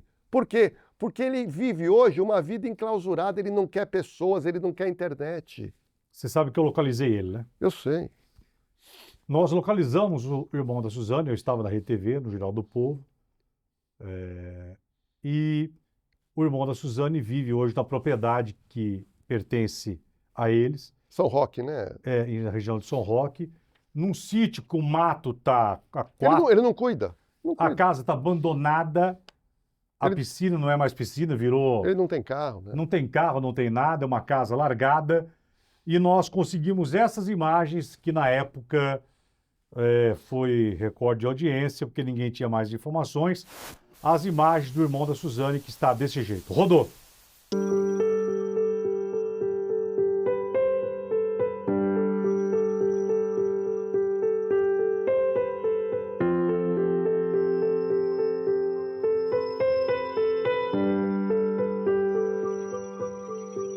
Nunca uma imagem foi tão perseguida e importante jornalisticamente com o peso dela. Saiu primeiro do Geraldo. Mas ele virou não tem a casa onde ele mora lá dos pais não tem energia elétrica, Loredana. Geraldo, ele se desencantou com o ser humano.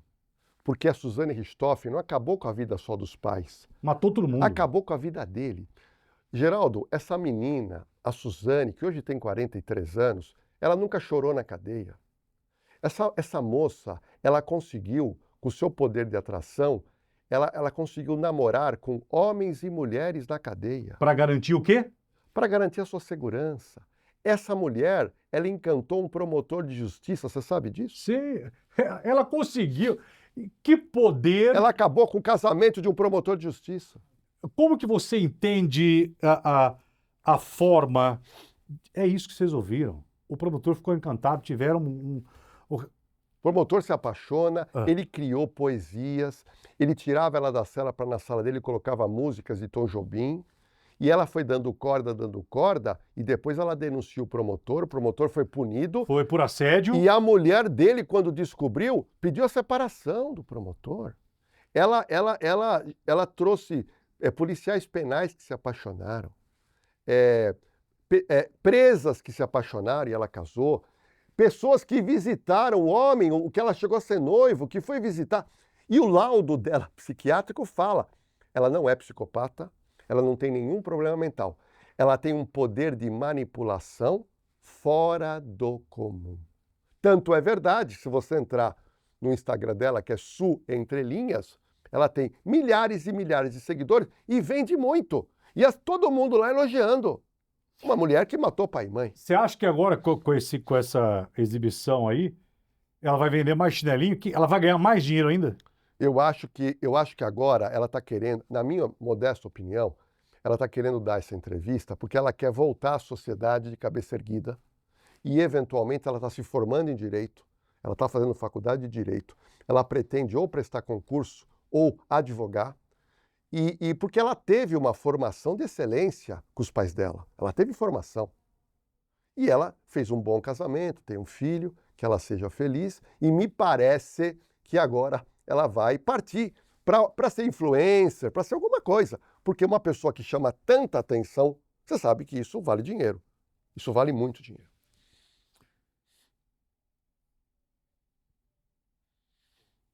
Eu acredito, meu pensamento, tá? Isso é uma coisa minha. Você não precisa nem comentar se você não quiser, Lordel. Sim. Eu acredito que um dia essa moça aqui fora, ela corre um sério risco. O que vai gerar de revolta e ódio esse documentário? Essa mulher corre um sério risco, tá? Depois desse documentário. Eu vou dizer uma coisa. É bom, é só o faro de um ex-repórter policial, tá, Lordel? Eu acho que a Suzane um dia pode ser morta aqui fora. Geraldo, no meu canal eu contei a história da Suzane hoje. E nós conseguimos imagens dela vivendo no interior. É uma vida absolutamente normal. No condomínio? Não. Eu tenho imagens dela andando de carro, eu tenho imagens dela no posto de gasolina, eu tenho imagens dela na faculdade. Geraldo, aonde essa mulher vai, ela é líder. Ela foi na cadeia e liderou. Aonde ela entra, com o jeitinho dela, ela come pelas beiradas. Ou seja, eu acredito que se tivesse que acontecer alguma coisa, ela já está há 2 anos na rua, quase 3 anos, e as imagens que eu consegui é de uma pessoa totalmente adaptada à sociedade e eu não consegui descobrir nenhum caso que ela foi xingada ou agredida. Eu tenho imagens dela colocando gasolina, indo tomando café, cumprimentando as pessoas. Na faculdade, o máximo que acontece são as pessoas tirarem fotos dela. O máximo. Ela não sofreu nenhum tipo de pressão ou alguém criticando. Até agora, não veio à tona isso. Lordelo, isso aqui é apenas uma... Eu acho isso, tá? Não tô falando que é para ninguém fazer isso não, tá? Não venham usar minhas palavras, não é porque o Geraldo falou que vão matá-la e tal. Mas eu acho que um dia aqui fora, algum louco, alguma coisa acontece com ela e essa exposição dela, isso vai gerar um ódio imenso dela, essa risada dela, porque agora ela vai jogar a culpa dos mortos. Sim. Agora, Geraldo, vai ter esse ódio que você fala, mas tem outro lado que ela agrada. Tem um lado que ela agrada. É só você entrar no Instagram dela. Como assim? Entra no Instagram dela, eu entro, fico agrada lendo. Onde, Lordelo? Tem gente que tem atração por isso. Se 2.500 mulheres queriam ter relacionamento com o maníaco do parque, eu te pergunto, quantos homens queriam casar com Suzane Richthofen? Quantos? No Brasil? Faz uma enquete aí. Se o maníaco do parque, que é um canibal, teve 2.500 mulheres, imagina com ela. Então, entenda uma coisa, Geraldo, é óbvio que a maioria tem uma bronca muito grande. Agora, que tem uma boa parte da população que acaba vendo nisso um fetiche pela violência. Acaba tendo nisso uma atração. E ela realmente gera atração dos dois lados, tanto para o ódio como uma atração para ela positiva. O que o Lordelo falou é uma realidade. Tanto que existe um cara em Goiás que também teve lá, ele matou algumas mulheres em Goiás. Maníaco de Goiás. O maníaco de Goiás. Matou as 47 mulheres, uma loucura, 47. E o cara é assim, você olha a foto dele, é um homem bonito. Galã. Era vigilante. Era vigilante, matou 47 mulheres em Goiás. Recorde de cartas de mulheres querendo visitá-lo na cadeia. Então você imagina de uma mulher se sujeitar a ir para a cadeia para ver um cara que matou e que é muito... Geraldo, o maníaco de Goiás, eu até contei lá no meu canal, é algo absurdo. Imagina um cara que com 28 anos de idade, ele tinha uma moto Ele usava capacete, uma roupa comprida, e ele tinha uma arma porque ele era vigilante. Geraldo, ele matou 47 mulheres em Goiânia da seguinte maneira. Um dia ele saiu de carro de manhã procurando uma mulher que estivesse num ponto de ônibus. Ele se aproxima com a moto, tira a arma de fogo, dava 1 ou 2 tiros e ia embora. Ele fez isso 47 vezes. Nunca roubou nada, ele nunca estuprou, nada. O prazer que ele tinha era de manhã com a moto dele. E ele fazia o quê com a placa da moto? Ele mudava os números e a polícia teve uma dificuldade imensa de localizá-lo, até que ele foi localizado. Matou 47 mulheres assim, sem conhecer. E como o Geraldo diz, recordista em cartas de mulheres apaixonadas. E aí, mulheres, vocês me respondam. É que o íntimo de cada um existe, a mente humana, ela é capaz de tudo, Só que nós estamos falando agora, cara, a Suzane recebeu de 500 a 1 milhão e ela vai saber ganhar mais dinheiro por fora. Ela vai movimentar isso. Ela vai tomar aquele terreno que está do irmão. Decifrar a mente dela e falar que nós não estamos... Você não está curioso para ver esse documentário? Seja sincero, Lordel. Não, eu tenho que ver porque faz parte do meu trabalho. Eu sou obrigado a ver até para criticar, até para poder exprimir minha opinião. Mas que eu vou ficar nervoso, eu vou ficar.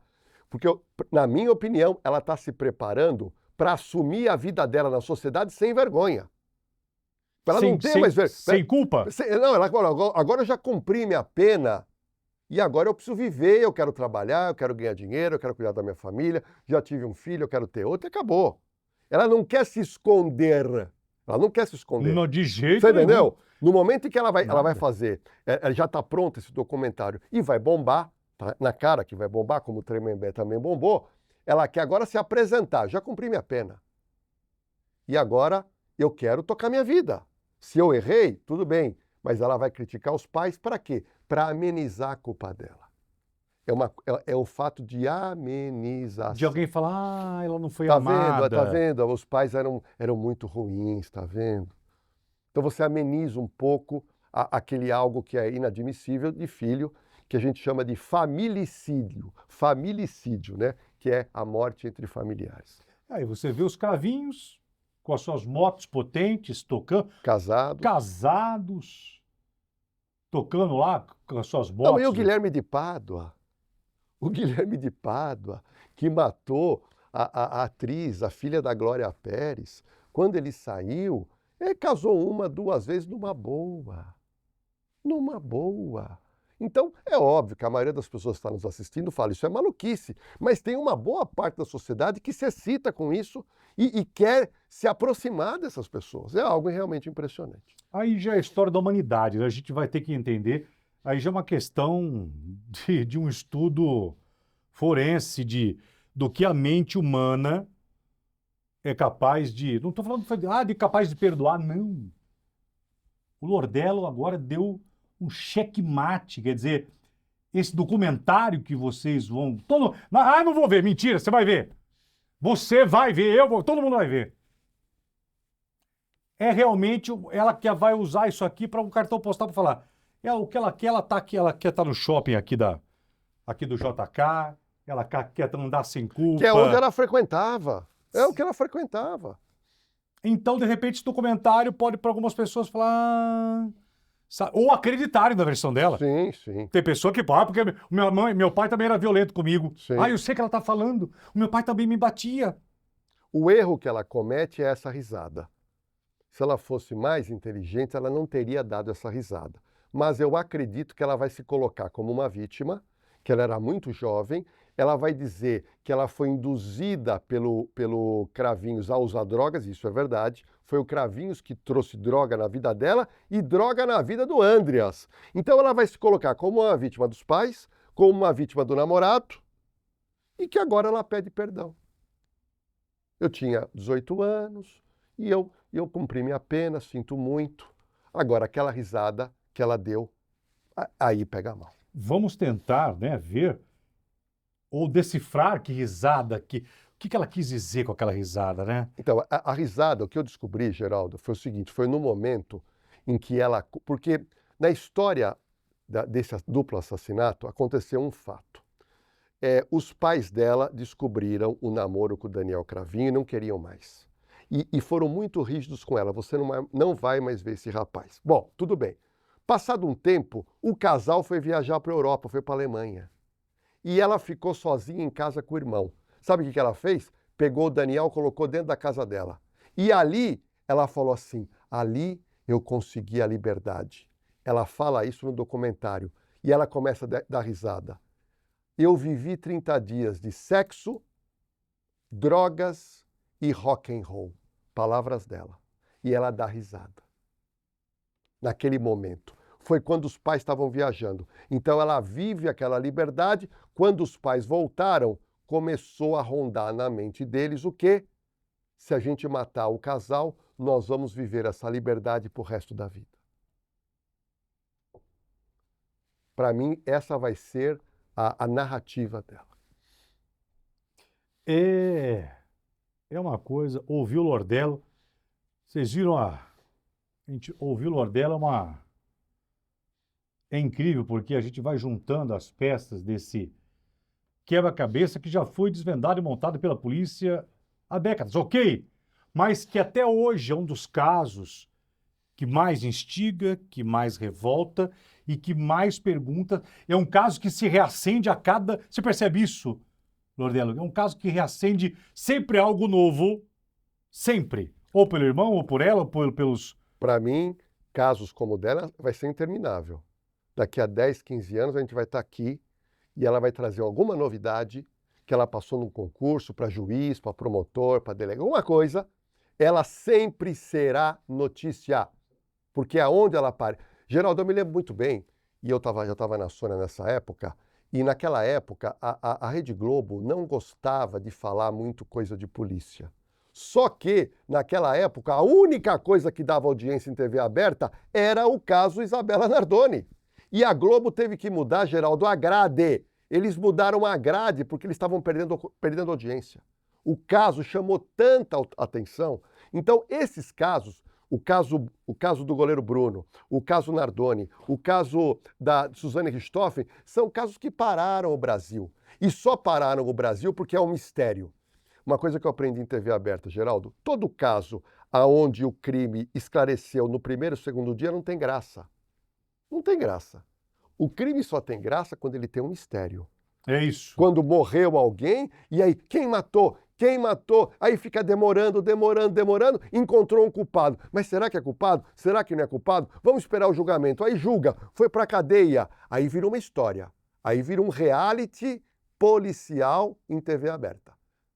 E isso começou, modéstia à parte, no programa da Sônia Abrão, quando a gente começou a comentar os casos, todos os dias. Era uma pauta só, em cima de um caso rumoroso. E hoje todos os canais de televisão, inclusive a Globo, despendem um tempo muito grande para cobrir esses casos. Quero falar ainda a respeito Você vê, né? Tremembé, a revolta, os assassinos que viraram atrizes, atores, todo mundo ganhou. Que análise você tem dessas séries não sobre casos criminosos, dos criminosos, colocando como atores principais e deixando de uma forma fantasiosa, artística, pessoas que tiraram vidas? Geraldo, eu acho o seguinte, por mais que os produtores, o diretor quer audiência, eu acho que num determinado momento das entrevistas você tem que ter 2 e 3 perguntas, que é um contraponto. Fazer uma entrevista chapa branca com criminoso, eu não gosto. Porque é você entregar para a pessoa e para o público a versão que só ela quer dar. E são versões que muitas vezes são mentirosas. Então, por mais que seja chapa branca, você tem que ter 2 ou 3 perguntas para dar uma cutucada. Posso fazer? Agora vou fazer um desafio para você. Eu e você, não bate bola. Atenção, vamos ver os nossos editores se eles são bons agora. E eu sei que são. Você faz de conta que agora nós vamos fazer 6 perguntas, 3 perguntas para a Suzane. 3 perguntas você, 3 perguntas eu. Tudo ping-pong, tá? Eu pergunto, você pergunta. Suzane, você que responderia, eu vou fazer, tá? Ping-pong, tá? Eu, você, 3 eu, 3 você. Vamos lá. perguntas para Suzane. Suzane, tanto tempo depois, quando você olha hoje a tua imagem chorando na beira daquele caixão dos teus pais, o que você sente hoje chorando daquele jeito na beira do caixão? Aquilo foi choro? Eu perguntaria para a Suzane o seguinte: Suzane, quando você estava na mansão onde você morava, na parte de baixo na sala, e você permitiu a entrada do seu namorado e do irmão dele com pedaços de madeira, enquanto eles batiam na cabeça dos seus pais e você ouviu os gritos, o que você passou na sua cabeça? Suzane, tem uma pergunta para você. O que você, como mãe, vai dizer para o teu filho daqui a algum tempo, quando ele perguntar sobre teus pais, sobre o avô dele e sobre a avó? Você vai pedir perdão ao teu filho? Qual que vai ser a verdade que você vai ter sobre o seu filho? Tem preocupação de como ele vai entender quem é a mãe dele daqui a 10 anos? Suzane, me diga uma coisa. Quando você soube dentro da cadeia que o seu irmão foi detido invadindo uma casa, o que você sentiu quando você soube que o seu irmão se tornou um dependente de crack e chegou a morar na rua?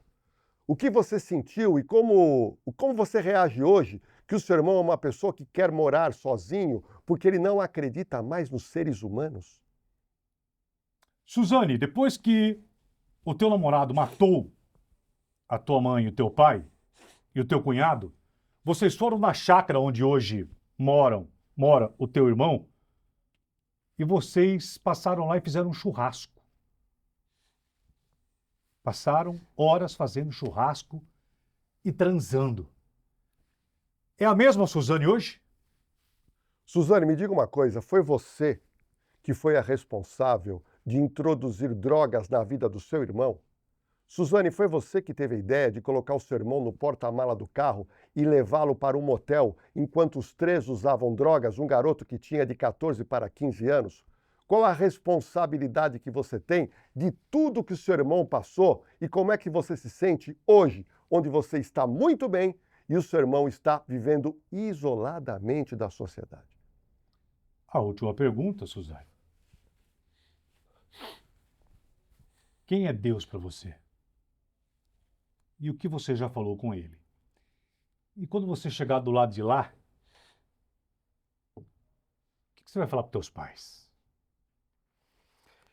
Lordela, assim, vai dar o que falar. Eu acho que quando a gente assistir esse seriado aí, outras perguntas virão, porque você é um cara que na hora que assistir, você vai decifrar coisas que... Eu vou ficar nervoso, né? Eu vou ficar chateado, vou ficar nervoso, depois eu vou querer comentar, porque, volto a repetir, chapa branca com criminoso eu não aceito.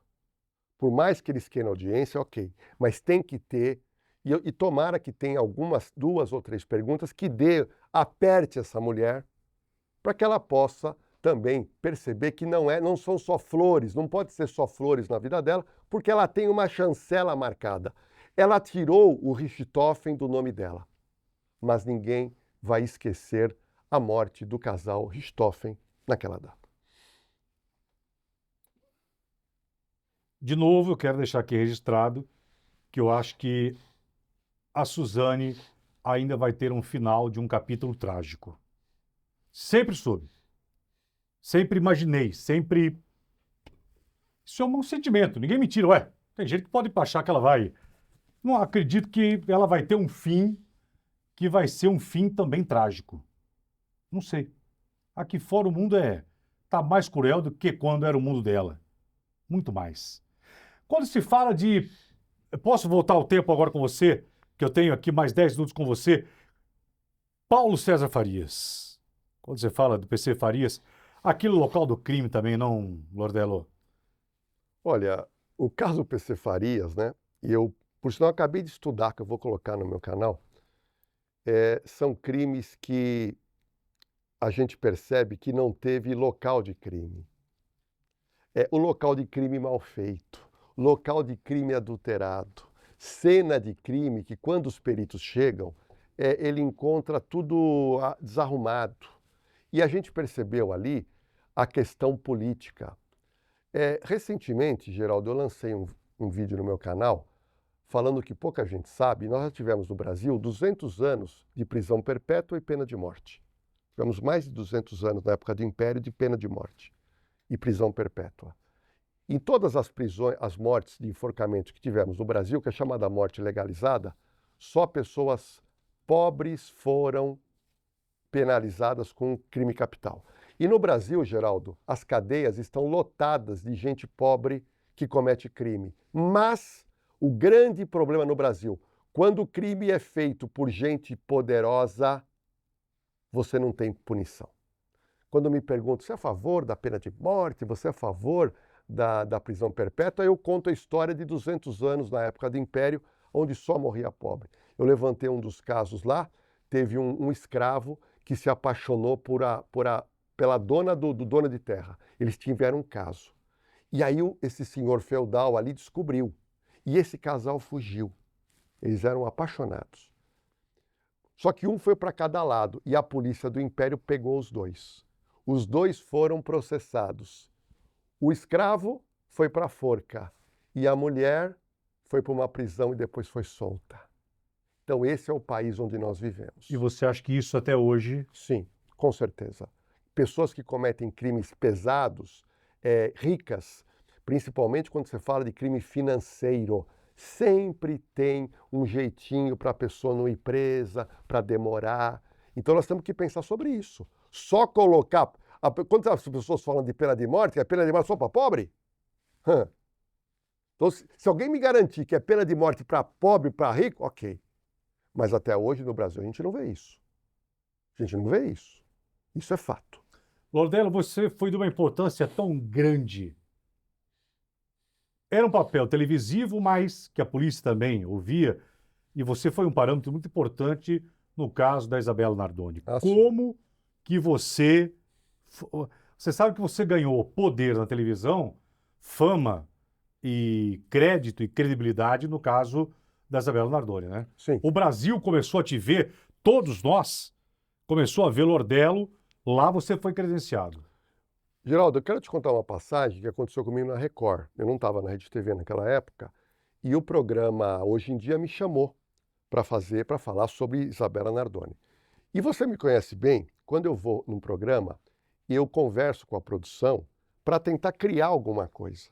E eu pedi para a produção da Record criar uma parede e criar aquela janela. Me lembro. A janela onde ela foi defenestrada. Olha o que você me fez lembrar. Fizeram um cenário e fizeram a janela. Isso. E eu pedi uma boneca que seria a boneca da Isabela Nardoni. E naquela oportunidade, não tinha saído o laudo ainda, eu junto com os 3 apresentadores, eu comecei a fazer toda uma encenação lá na cena, que foi a cena do crime no 6º andar do edifício Londres. Então eu peguei a boneca, tinha a cama, eu mostrei como deveria ter acontecido, e aí eu trouxe o quê? Eu trouxe a figura do Alexandre Nardoni em cima da cama, em frente à janela, ele com a tesoura, ele abrindo a tela, e ele coloca a Isabela Nardoni segurando ela com as 2 mãozinhas para fora. Só que ele imaginava que ela estava morta. Ele não sabia que ela estava viva. Então ele coloca ela e ele olha para baixo, que eram 6 andares, e tinha um coqueiro. E na cabeça dele, ele não queria que ela batesse no coqueiro. Ele faz o quê? Ele fica olhando, em determinado momento ele solta a mão direita da mão dela e ele com uma mão só fica olhando e solta a menina. Só que nesse movimento, lá na Record, eu soltei a boneca no chão. Geraldo, foi um silêncio no estúdio, porque as pessoas não esperavam isso. E também aconteceu comigo na hora. Aí depois eu continuei um pouco mais em encenação. Em programa de televisão, para quem não sabe, quando você está dando audiência, porque você geralmente é chamado para ficar 10, 12 minutos. Ficou meia hora? E você fica lá quase o programa inteiro, porque o programa deu muita audiência. Então, eu acho que eu fui um pioneiro na TV de trazer simulações e encenações para o palco. No caso da Suzane Richthofen, eu combinei na época com a produção da Luciana Gimenez do Super Pop, nós construímos no Super Pop o quarto do casal. Nós colocamos na cama 2 bonecos. E eu fiz toda uma encenação para colocar as pessoas na cena do crime. É para fazer o telespectador ver com os seus próprios olhos o que aconteceu nesses crimes brutais que chamam tanto atenção. Então, esse pioneirismo que eu acho que eu tive, que foi uma ideia da minha cabeça, e na Sônia Abrão, através do Elias, que você conhece muito bem, eu tinha as minhas ideias malucas e o Elias comprava a ideia. A maior simulação que a gente já fez foi no caso da Mércia Nakashima. Estava dando muita audiência, porque o caso era muito enroscado, você tinha lá o Misael, que era o policial militar aposentado, e um dia eu cheguei para o Elias e falei, Elias, vamos fazer o seguinte, vamos até a represa onde aconteceu o problema. Vamos levar um carro, que era um Honda Fit prata, aluga um Honda Fit prata, e vamos nós lá, e vamos levar quem? Vamos levar o delegado Olim e vamos levar o advogado do Misael, que era o advogado criminalista famoso. E aí nós fomos lá, no mesmo horário, Geraldo. Então nós colocamos o carro, eu fui dirigindo, aquele carro foi descendo, e nesse processo, Geraldo, quando nós fomos gravar, o que aconteceu? Apareceu um barqueiro, Geraldo, apareceu um barqueiro. Aí eu chego para o Luciano Caproni e falo, Luciano, conversa com o barqueiro, porque eu queria ir para o outro lado da represa, porque do outro lado estava quem? Um pescador que viu tudo. E eu queria ter a imagem do outro lado. Chegamos para o pescador, dá para você levar a gente para o outro lado? Ele falou, dá, mas tem que pagar. A produção pagou, colocamos toda a equipe, fomos para o outro lado com uma câmera, aí fizemos o carro descer no mesmo horário com as luzes acesas e depois fizemos um barulho como se fosse uma arma de fogo, tudo isso filmado. Geraldo, audiência altíssima, por quê? Colocar o telespectador na cena do crime, como nós fizemos do MC da Leste lá em Campinas. Entenderam por que esse homem e que esse profissional é campeão de audiência até hoje? Que a Rede TV tem um ouro. Eu quero me despedir de você com a última pergunta. Um dia saberemos, Lordelo, quem matou o MC da Leste? Não. Não. Vou repetir. Lordelo, um dia o Brasil saberá quem mandou ou quem matou o MC da Leste? Infelizmente, para mim, é um crime sem solução. Por quê? Eu sei quem matou o MC da Leste. Eu sei. Eu sei. Eu não tenho como provar. Você me falou, eu vou jogar para você. Eu não tenho como provar. Policial? Não. Família envolvida? Não. PCC? Traficante. Por quê? MC da Leste tinha feito show no mesmo lugar 2 vezes. MC da Leste fazendo muito sucesso, um cara bem apessoado. E eu digo o seguinte, tem uma frase que eu aprendi na polícia, que é o seguinte, Geraldo. Galo em galinheiro alheio é galinha. Galo em galinheiro alheio é galinha. Um homem, quando vai em algum lugar, o cara faz muito sucesso, e ele mexer com alguma garota, se insinuar, é perigoso, porque criminoso não aceita isso. Para mim, e existem provas nos autos, que ele foi alertado que ele corria risco de vida em Campinas. Ele foi alertado por uma pessoa, só que, como lá é um local do PCC, ninguém é testemunha. Por isso que não vai ser esclarecido. Ele foi morto, o motivo qual foi? Que anteriormente ele fez alguma brincadeira, ele jogou algum charme em relação a uma menina que deveria ter relação com algum traficante. Foi isso. Só que como prova, se no mundo do crime e das organizações ninguém pode abrir o bico. Geraldo, o desaparecimento do Tim Lopes só foi esclarecido, sabe por quê? Geraldo, eu dei o maior furo de reportagem no meu canal sobre isso. Todo mundo conta a história do Tim Lopes. Mas como é que acharam o corpo dele se estava no meio de um local que é Comando Vermelho? Ele estava no micro-ondas do... Sim, mas como é que acharam? Como é que meteram quatro traficantes presos? 8 presos? Porque deve ser o próprio meio que... Não, como é que a polícia esclareceu o crime? Isso nunca ninguém falou. Nunca ninguém falou. As pessoas contaram a história, A Polícia Civil esclareceu o crime. Vamos tentar encontrar o corpo. Foram lá e encontraram. Quem que avisou onde estava aquele local? Tá bom. Quem avisou que estavam lá as Eu vou te cinzas contar. de Tim Lopes? Eu vou te contar. Isso caiu na minha mão, na mão do Jorge Lordello. No meu canal Na Cena do Crime, eu falei sobre o caso Tim Lopes. Contei a história. Só que eu conto a história sem o principal. Depois de uma semana, me entra um direct. Um policial civil que hoje tem 72 anos de idade, está na ativa, e foi ele que esclareceu o crime, chamado Daniel Gomes. Falou: Lordello, parabéns pela história. Só tem uma coisa, faltou um detalhe de como que a Polícia Civil esclareceu o crime. Aí eu comecei a conversar com ele, pedi o telefone, liguei para ele. Ele falou: Lordello, você contou a história perfeita, que todo mundo contou. Só que só eu sei como nós chegamos tanto aos 8 traficantes como o local do corpo. Eu falei: Daniel, você me daria uma entrevista? Eu falei: daria. Geraldo, peguei minha equipe, fomos para o Rio. E eu falei: você quer dar entrevista na sua casa ou no hotel? Ele falou: onde você quiser. Então vem aqui no meu quarto. E trouxe ele lá. Ele tem 72 anos, está na ativa. E sabe o que ele me conta? Antes da entrevista: Lordello, eu, para esclarecer o crime do Tim Lopes, eu tive que cometer um crime. Você sabia disso? Ninguém sabia. Claro que não. Aí eu falei: Daniel, você vai contar isso para mim só em off ou você vai contar com a câmera aberta? Ele falou: Lordello, eu vou contar para você tudo. Respeito o seu trabalho, te acompanho, vi que você é um cara sério e eu vou te contar tudo. Eu falei: mas você não tem medo de contar a verdade?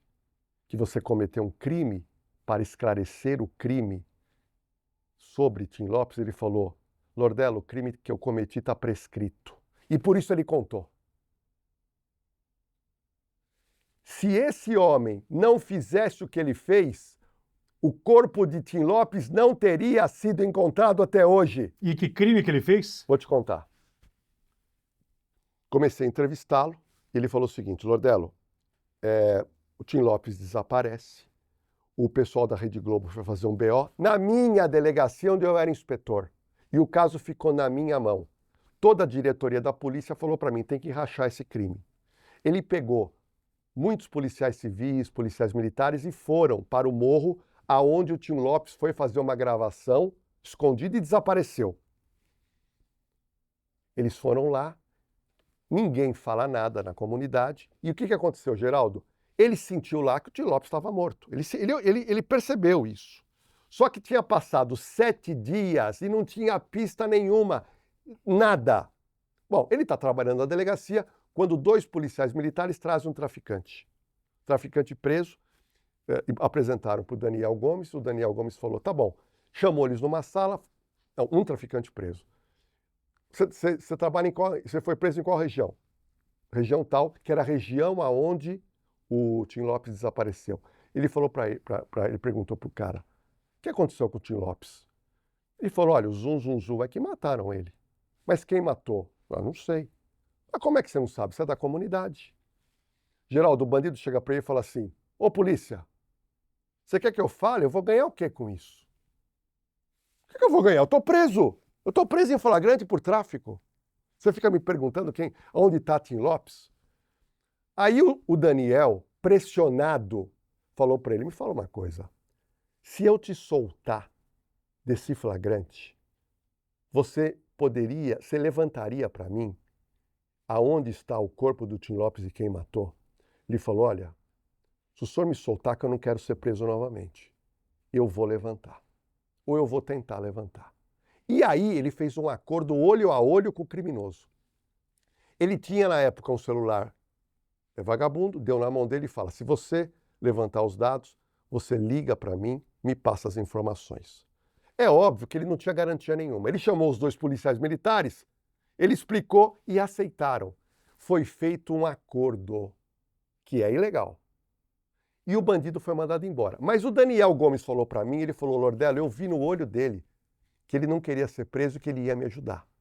Lordello, Geraldo, uma semana depois ele liga. Ele falou assim: Seu Daniel Gomes, pega papel e caneta que eu vou dar um mapa aonde estão os restos mortais dele, que era um local de dificílimo acesso, jamais seria encontrado. E ele foi narrando. Você vai na viela tal, você vira à direita, você sobe o morro, tem uma árvore, e aí você vai ver uma grande pedra e você vai ver um X que eu fiz. Ele fez um mapa de tesouro e ele deu o nome de quem tinha organizado toda a morte. Daniel Gomes pega a polícia, sobe lá e encontra o quê? Os restos mortais, que na realidade era tudo queimado no micro-ondas. Só que tinha um pedacinho de uma costela, um pedacinho de nada. Feito o DNA, Tim Lopes. Como ele tinha o nome dos oito vagabundos, prisão preventiva, os 8 presos, esclareceu o crime. Daniel Gomes cometendo um crime menor para esclarecer um crime maior. Foi o maior furo de reportagem que eu dei numa história que só o Lordello contou. Eu estou te contando agora num podcast de primeira mão. Lordello, eu ficaria com você aqui mais 1 hora, porque você, eu vou dizer para você, telespectador, vocês também. Pô, Geraldo, como que você fala isso? Mas é uma delícia te ouvir no sentido de como que você prende, de como que você segura e de como que você entende sobre aquilo que você faz.